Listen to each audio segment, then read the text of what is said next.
Hello viewers, I'm here at Atlanta Motorsports Park. The guys at Racing Prodigy have flown me over to drive a Radical SR1. They obviously haven't seen my clips from last year.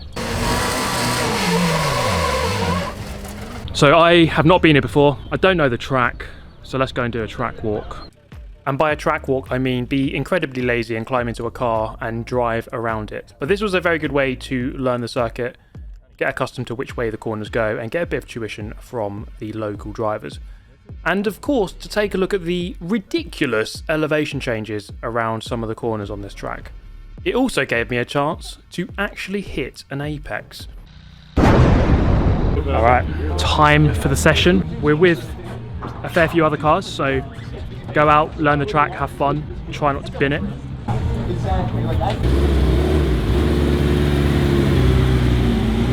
So here we go then, first session of the day. This was really just about getting a few sighter laps, getting comfortable with the car and getting comfortable with the circuit. As you can see, we are in a train of cars. I was here on one of the Primal School test days, and so I was out with a couple of the other students. So we were just driving around fairly slowly. I was just trying to get accustomed to driving on the left-hand side. The Radical I drove in the UK is on the right-hand side. So that was slightly different, something to get used to. And after a couple of laps, you can see here, as we filter through up the ridiculous, honestly, that corner is so mad, as you can see here. As we come up to this blind corner towards the end of the lap, this would be something that I would have to get used to. At this slow speed, it wasn't too bad to work out your lines of sight. But as we would speed up later in the day, it would certainly become a tricky circuit to drive. One that I was very much looking forward to driving, and one that actually a lot of people suggested that I should come and visit. So after a couple of laps of that, I brought the car back into the pit lane and tried to find something I'm definitely more familiar with. And that would be this, the simulator. Let's give it a go and see if I can drive some laps in anger before I do it for real. Is this your first go, yeah? First time sim racing ever, yeah. Did you get lost or? Atlanta Motorsport Park Rallycross expansion. So today I've been driving the Radical, right? But now on the sim, I've seen over the years that it's really difficult to go from sim racing to a real car. Now Racing Prodigy have created a really cool concept. There's going to be a championship online on a bunch of different games. The highest qualifiers will be able to go through to a competition where you can get into a real life racing car. Have a look at the link below. The tournament's going live today. And with that said, we can now jump onto the circuit and drive it at full speed, or at least as close to full speed as I can get. And I must say, as I drive out of the pit lane here, it was a real pleasure to be invited over to the United States by the guys at Racing Prodigy and be behind the wheel of a Radical SR1 once again.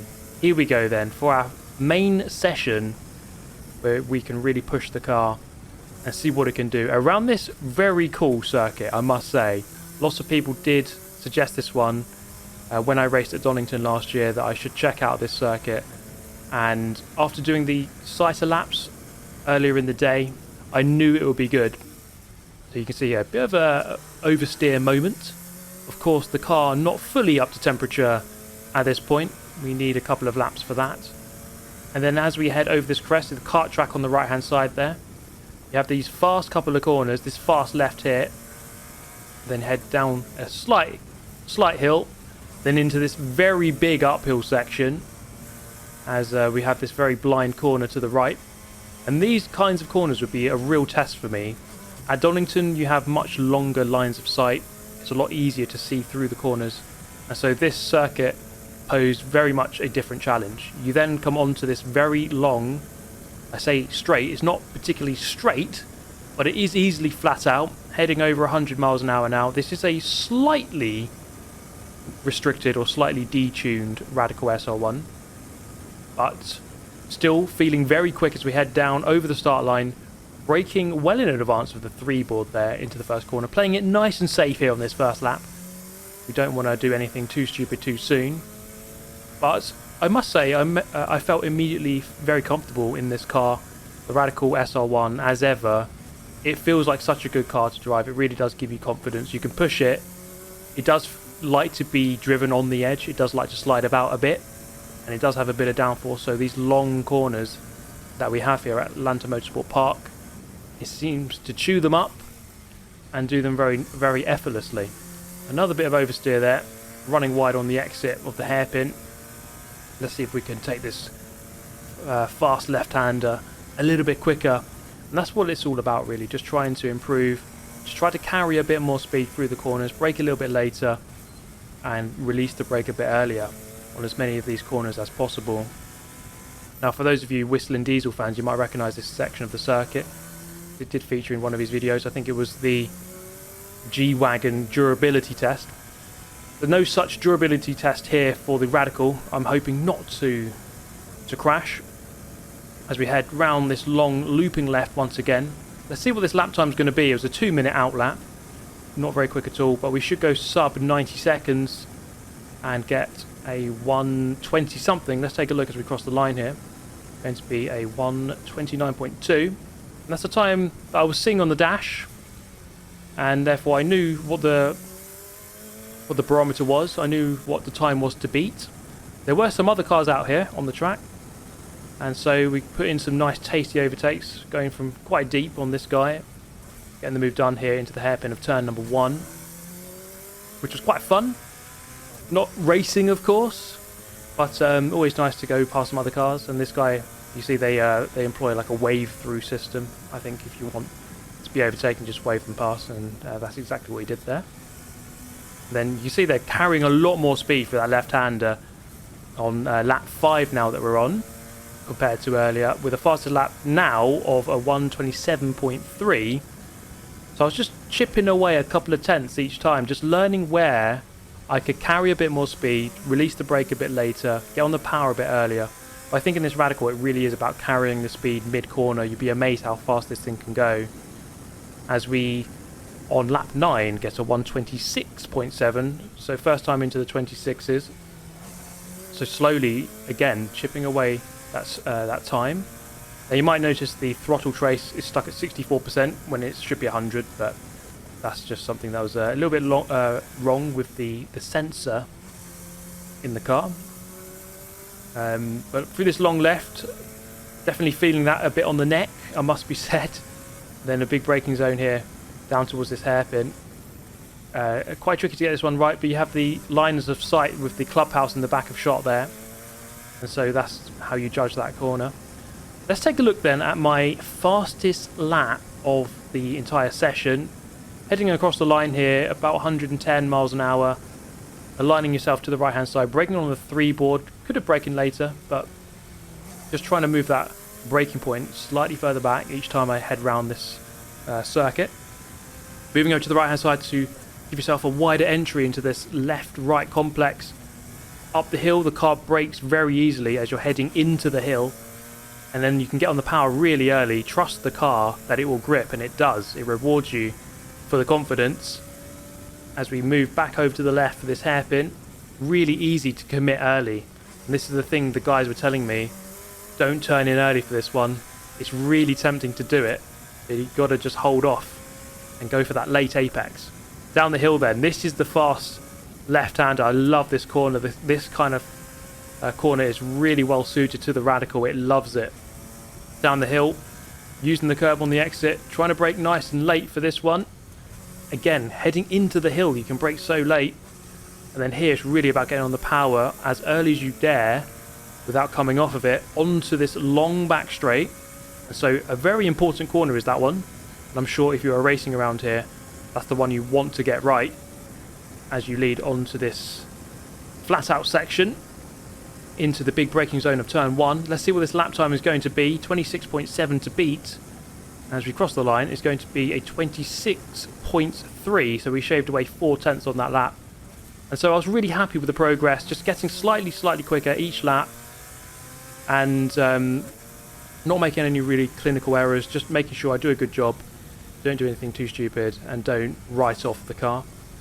On this lap, on lap 13 here, we had a couple of cars to overtake, so lots of other people just having some tuition there with Primal School. And so after that lap, decided to bring the car in, and wow, I must say, what an amazing experience that was. That is such a good track. That is such a good track in this class. Perfect.